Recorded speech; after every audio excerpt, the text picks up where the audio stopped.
Another Sooner hits the portal. I told you all I'll try to keep you up to date as they come through. And so me and Coop's going to dive into on the podcast about David Agwebu, who we've already done a video on, but also the addition of Micah Bowens into the portal. Check us out here coming up in about 10 seconds.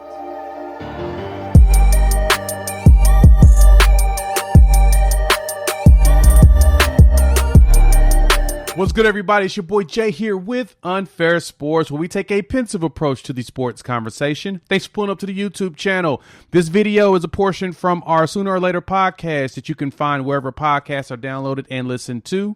Me and Coop are going to dive into the transfers. So here's a snippet from that episode. The latest Sooners in the transfer portal. So we had a few players hit in. I think the biggest ones lately was David Agwebu. I talked about him in another video. Feel free to tune that in on the YouTube channel, Unfair Sports. Search it on YouTube.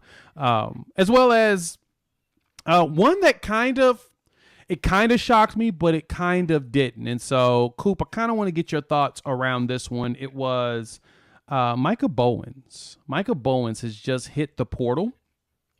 And I'm going to be honest, it felt a little weird.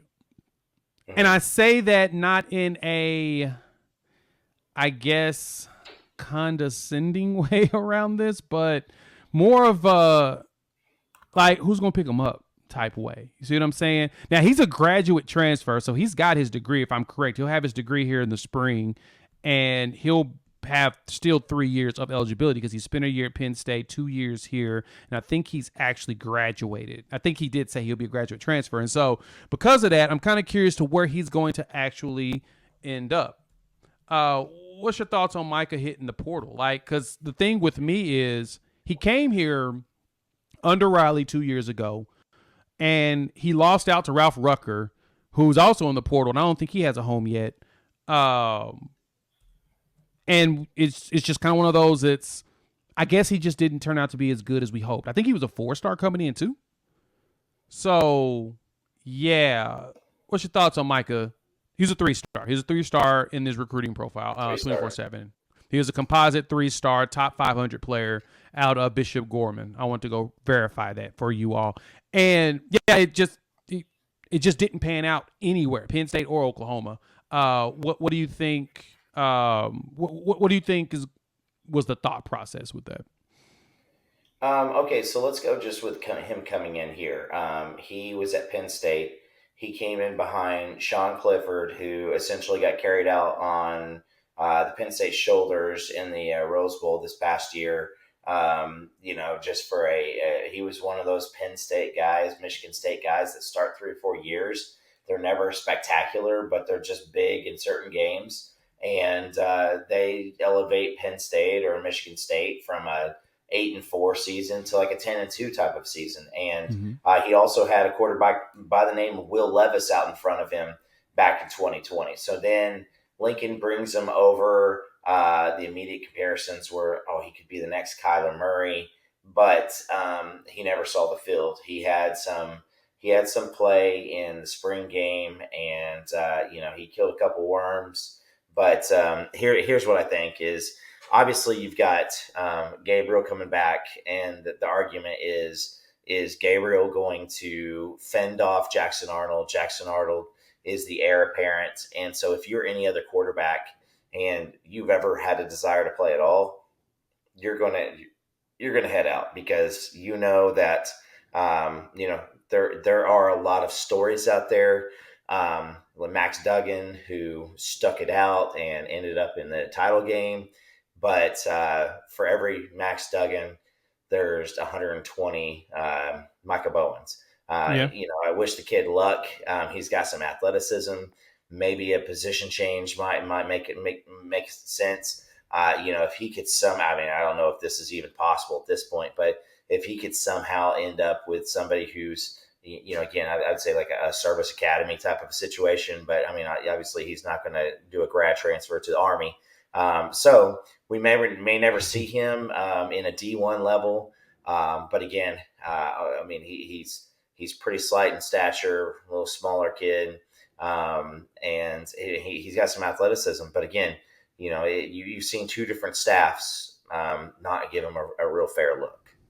Yeah, I think that's one of the thing is I'm trying to figure out where he's going to be able to go to get a true opportunity to play. I heard, what I heard is he had transitioned to wide receiver here, and he was going to try to play wide receiver. I mean, he's got a nice size on him. It's 6 foot, like 180 is kind of where he's at size wise. I thought that's kind of where he was going to end up, but I guess that's just not the play. So, like you said, same thing with Agwebu and with Micah. Good luck, gents. I hope you guys do some big things. I saw Bray Walker also officially hit the portal right after the bowl game. He decided to stick around and play in that. Same thing with Marcus Alexander. They're both now waiting to get picked up. We saw Guebu's going to go play at Houston. I think that was one of the fascinating things that I want to talk about is he's transitioning to he's going to play edge instead of playing linebacker, in which we talked about this in the green room, how Agwebu really was a linebacker, was a defensive lineman playing linebacker for us last year. It's kind of wild if you really think about it, and some of the complaints that, of course, that I've heard in regards to him in my last videos was that he was slow. Kind of get that because he was out of position. It makes sense that he probably was pretty slow because he was out of position 100%, but that's neither here nor there. I do wish them both luck, and hopefully they make the magic happen out there. And Jay, I want to point out a couple things. Go ahead. You've got a lot of people who, again, you saw some Texas fans, which education and fans don't always go hand in hand. But you get a lot of people pointing out OU.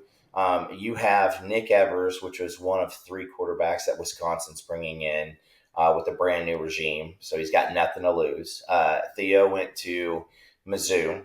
Davion Woolen, which was a walk-on receiver, went to Arkansas. And, he's going to go over there, same type of situation. But outside of that, you've got Florida Atlantic, Memphis, Texas State. Clayton Smith went to Arizona State, a former 5-star defensive end. Houston, South Florida, Texas State, New Mexico. Agwebu was the second leading tackler, and I think he's in the Big 12, definitely on OU's team. He was out of position. There's been some conversations overheard that, maybe this past year they kept him at that linebacker spot, the middle linebacker spot, and just said, like, hey, let's do it.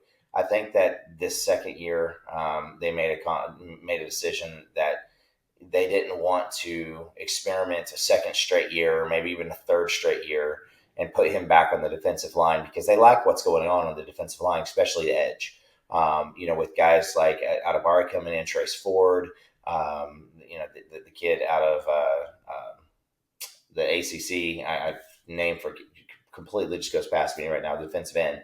But we've got Bothroyd, Rondell Bothroyd, yeah. And so you got some decent talent. And worst case scenario, you try David Agwebu at a new position and it works. You just stole a year of development away from the next 3 or 4 years. And so I think that's why it was finally time for David to be encouraged to go look and try to do something elsewhere. The fact that he's going to try to do defensive end, I do believe that was brought up to him here, and it was something that he did not prefer to do. So it's just a kind of confusing. But again, moving forward, I like a lot of what we have in front of us. Agreed. We got the roster. The only thing I'm gonna miss about Agwebu is the leadership. A lot of the players loved him. I've seen a lot of the posts and players really raving about him and everything. And so sometimes you like to keep leadership around, and it doesn't work out. So overall, good luck, Agwebu. Great luck to you as well, Micah Bowens. You'll be missed, no lie, because one thing you got to have is a great scout team, and we'll talk about that a little bit later with the PWO. So.